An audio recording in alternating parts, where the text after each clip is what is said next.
Hello friends, welcome to hobby recipes. எல்லாரும் எப்படி இருக்கீங்க? எல்லாருக்கும் இன்னைக்கு இனிய பொங்கல் நல்வாழ்த்துக்கள் ஃப்ரெண்ட்ஸ். எல்லாரும் உங்களோட குடும்பத்தோட உங்களோட பொங்கலை சிறப்பா கொண்டாடுறதுக்கு என்னோட வாழ்த்துக்கள். வாங்க ஃப்ரெண்ட்ஸ், இன்னைக்கு நம்ம என்ன பண்ண போறோம் அப்படிங்கறத பாத்துடலாம். நம்ம இன்னைக்கு சக்கரை பொங்கல் எப்படி செய்யறது அப்படிங்கறது தாங்க பார்க்க போறோம். பொங்கலுக்கே உரிய சிறப்பான சக்கரை பொங்கல், எல்லார் வீட்லயும் பொங்கல் அன்னைக்கு இருக்கிற சக்கரை பொங்கல் எப்படி செய்யறதுன்னு பார்க்க போறோம். அதுக்கு என்னென்ன பொருள்லாம் தேவை அப்படிங்கறத பாத்துடலாம். நான் இன்னைக்கு 1 கப் அளவுக்கு பச்சரிசி எடுத்திருக்கேங்க. 1/4 கப் அளவுக்கு பாசிப்பருப்பு எடுத்திருக்கேன். நெய் எடுத்திருக்கேன். நெய்யில தாளிக்கிறதுக்காக முந்திரி, திராட்சை, 2 லவங்கம், 2 ஏலக்காய் எடுத்திருக்கேன். அதுக்கப்புறம் 1 கப் பச்சரிசிக்கு 2 கப் அளவுக்கு வெல்லம் எடுத்திருக்கேன். 1 கப் அளவுக்கு பால் எடுத்திருக்கேன். வாங்க ஃப்ரெண்ட்ஸ், எப்படி செய்யறதுன்னு பாத்துடலாம். இப்ப நம்ம எடுத்திருக்க பச்சரிசியும் பாசிப்பருப்பையும் 2த்தையும் சேர்த்துட்டு நல்லா வாஷ் பண்ணி எடுத்துட்டு வந்துடலாங்க. இங்க பாருங்க ஃப்ரெண்ட்ஸ், பச்சரிசி பாசிப்பருப்பு 2த்தையுமே நல்லா வாஷ் பண்ணி எடுத்துட்டு வந்தாச்சு. இப்போ இதை ஒரு குக்கர் வச்சு இதுல ஆட் பண்ணிக்கலாங்க. இங்க பாருங்க ஃப்ரெண்ட்ஸ், குக்கர்ல சேர்த்தாச்சு. இப்போ இதுல நம்ம 1 கப் அளவுக்கு, இந்த அளவுக்கு தான் நம்ம அரிசி எடுத்தோம். இந்த கப் அளவுக்கு இதே கப்ல 4 கப் அளவுக்கு தண்ணி சேர்த்துக்கணும். இன்னைக்கு நான் 3 கப் அளவுக்கு தண்ணி சேர்த்துட்டு 1 கப் அளவுக்கு பால் சேர்க்க போறோம். பால் சேர்க்கறதுனால அதிகமான டேஸ்ட் கிடைக்கும். நீங்க உங்களுக்கு விருப்பம் இருந்தா பால் சேர்த்துக்கலாம், இல்லனா 4 கப்புமே தண்ணியா கூட ஆட் பண்ணிக்கலாம்.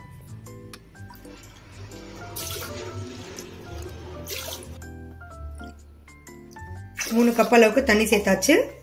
1 கப் அளவுக்கு பால். நான் இதுல ஆல்ரெடி 1 கப் அளவுக்கு மெஷர் பண்ணி தான் எடுத்து வச்சிருந்தேன். அதை அப்படியே சேர்த்துக்கலாம். இங்க பாருங்க ஃப்ரெண்ட்ஸ், தண்ணியும் பாலும் இந்த அரிசியோட ஆட் பண்ணியாச்சு. இதோடவே ஒரு கொஞ்சமா நெய் சேர்த்துக்கோங்க. கொஞ்சமா நெய் சேர்த்துட்டு இப்ப இதை குக்கர் மூடி 4 விசில் கொடுத்து இறக்கிருங்க.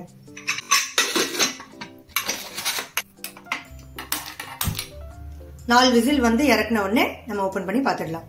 இங்க பாருங்க ஃப்ரெண்ட்ஸ், குக்கர்ல 4 விசில் வந்துடுச்சுங்க. இப்ப இந்த குக்கரை தனியா எடுத்து வச்சுட்டு நம்ம வெல்லத்தை கரைச்சிடலாம். இதோட பிரஷர் இறங்குற வரைக்கும் நம்ம வெல்லத்தை கரைச்சி ரெடியா எடுத்து வச்சிடலாம். அதுக்கு நான் ஒரு சாஸ் பேன் எடுத்திருக்கேங்க. சாஸ் பேன்ல நம்ம எடுத்து வச்சிருந்த வெல்லத்தை சேர்த்துக்கலாம். 1 கப் அரிசிக்கு 2 கப் வெல்லம். அப்படி உங்களுக்கு ஸ்வீட் கம்மியா தேவைப்பட்டுச்சு அப்படின்னா 1.5 கப் சேர்த்துக்கலாம். நான் இன்னைக்கு 2 கப் அளவுக்கு எடுத்திருக்கேன். இப்போ இதுல தண்ணி ஆட் பண்ணிடலாங்க. தண்ணி கொஞ்சமா ஆட் பண்ணணும். வெல்லம் கரையிற அளவுக்கு தண்ணி சேர்த்தா போதும், நிறைய சேர்த்துடக்கூடாது. ஏன்னா பொங்கல் சக்கரை பொங்கல் ரொம்ப தண்ணி ஆயிரும். இப்ப பாருங்க, நான் எவ்வளவு சேர்க்கிறேன் அப்படின்னு கொஞ்சமா சேர்த்துக்கணும். பாருங்க, வெல்லம் இதுல வெல்லம் கரையிற அளவுக்கு சேர்த்துக்கிட்டா போதும். இங்க பாருங்க, முழுகிடுச்சா? முழுகிற அளவுக்கு சேர்த்துக்கிட்டேன். அவ்வளவுதான். இதை அப்படியே ஸ்டவ்ல வச்சு வெல்லத்தை கரைச்சிக்கலாம். ஒரு 5 நிமிஷம் நல்லா கொதிக்கட்டும். வெல்லமும் நல்லா கரைஞ்சிரும். 5 நிமிஷத்துல நல்லா வெல்லம் கரைஞ்சிரும். நல்லா கொதிக்கட்டும். அது வரைக்கும் அந்த பிரஷர் இறங்கட்டும். ஓபன் பண்ணிடலாம். இங்க பாருங்க ஃப்ரெண்ட்ஸ், நல்லா கொதிச்சிட்டு இருக்கு. இன்னும் இந்த வெல்லம் கரையில பாருங்க. கரையட்டும். 5 நிமிஷம் இது அப்படியே கொதிக்கட்டும். இங்க பாருங்க ஃப்ரெண்ட்ஸ், நல்லா கொதிச்சு, இங்க பாருங்க வெல்லம் எல்லாமே நல்லா கரைஞ்சிடுச்சு. இதுக்கு பதம் தேவையில்லைங்க, வெல்லம் கரைஞ்சா போதும். இதை இப்போ ஆஃப் பண்ணிட்டு குக்கரை நம்ம ஓபன் பண்ணி பாத்துடலாம். இங்க பாருங்க ஃப்ரெண்ட்ஸ், குக்கர்ல பிரஷர் நல்லா இறங்கிடுச்சுங்க. இப்போ இதை ஓபன் பண்ணிடலாம். நல்லா குழஞ்சு வெந்து வந்திருக்கு பாருங்க ஃப்ரெண்ட்ஸ்.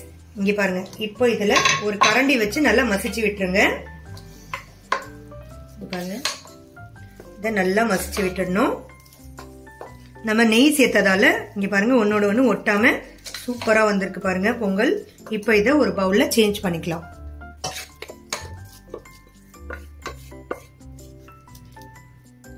நம்ம இதுல பால் சேர்த்ததால எவ்வளவு கிரீமியா வந்திருப்பாருங்க. இப்ப இதை இந்த கரண்டி வச்சு நல்லா இந்த மாதிரி மசிச்சு விட்டுருங்க. இங்க பாருங்க ஃப்ரெண்ட்ஸ், இப்போ நம்ம ஒரு ஸ்ட்ரெயினர் எடுத்துக்கலாம். எதுக்கு அப்படின்னா வெல்லத்துல தூசி இருக்குங்க. அதனால இந்த ஒரு ஸ்ட்ரெயினர் எடுத்து இந்த வெல்லத்தை இதுல ஸ்ட்ரெயின் பண்ணி சேர்த்துக்கலாங்க. கரைச்சி வச்சிருந்த வெல்லம் எல்லாத்தையும் இதுல சேர்த்துடலாம். இங்க பாருங்க ஃப்ரெண்ட்ஸ், எவ்வளவு தூசி இருந்துச்சுன்னு. அதனாலதான் நம்ம ஸ்ட்ரெயின் பண்ணி சேர்த்துக்கணும். இதை எடுத்து வச்சுட்டு இதை நல்லா கலந்துக்கலாம்.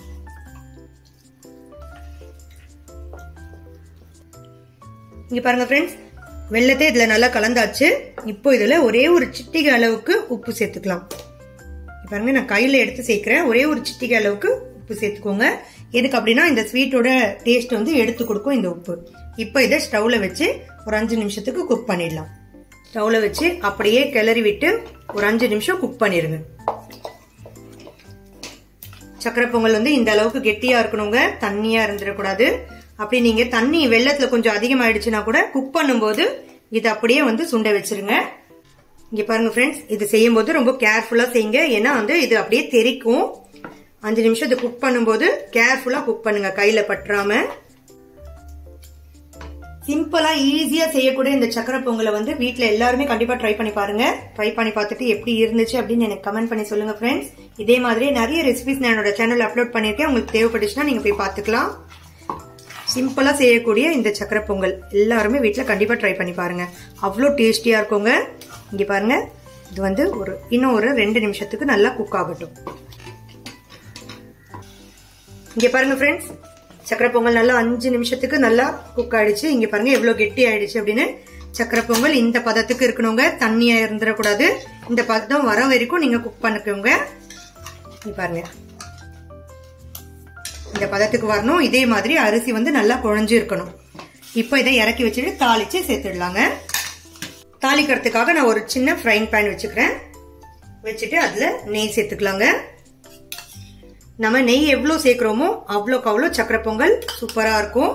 நான் இன்னைக்கு வந்து தாளிக்கிறதுக்காக மட்டும் சேர்த்திருக்கேன். அதுக்கப்புறம் நம்ம அந்த அரிசியை வந்து வேக வைக்கும் போது நெய் சேர்த்துக்கோங்க கண்டிப்பா. அந்த ஸ்டெப் வந்து ரொம்ப மஸ்ட்டுங்க. ஏன்னா நம்ம அரிசி ஒன்னோட ஒண்ணு ஒட்டாம சூப்பரா வெந்து வரும். இப்போ இதுல நெய் சேர்த்துக்கோங்க. உங்களுக்கு எவ்வளவு வேணுமோ அவ்வளவு நெய் சேர்த்துக்கோங்க.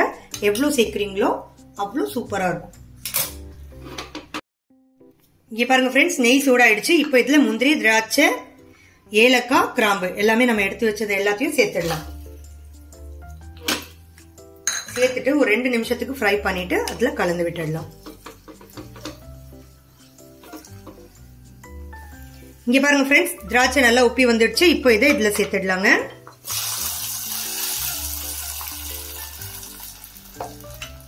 இங்க பாருங்க ஃப்ரெண்ட்ஸ், நம்மளோட சக்கரை பொங்கல் பாருங்க சூப்பரா ரெடி ஆயிடுச்சு. வாங்க ஃப்ரெண்ட்ஸ் இதை சர்வ் பண்ணிடலாம்.